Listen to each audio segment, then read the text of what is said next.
ja, zelo lepa stavba je, nek monument sredi Ajdovščine. Mislim, da to daje Ajdovščini neke dodatno vrednost. Jaz sem tukaj služil sa vojsko in takrat drugega kot vojska, kaj dosti drugega ni bilo, kot kasarne, tako da mislim, da je to velik napredek za Ajdovščino. Konec koncev Primorje Ajdovščina je velika pomembna firma, ne samo za Ajdovščino, pa celo Primorsko, celo Slovenijo.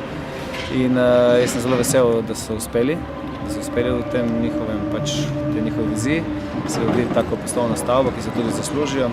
Čestitam Dušanu Črnigoju, predsedniku uprave, za to pridobitev in jaz upam in sem prepričan, da bo tudi naprej delal tako dobro, kot je delal do zdaj. Ja, zelo zanimiv koncept je, predvsem, če človek sliši tiste osnovne vsebinske in tehnične informacije.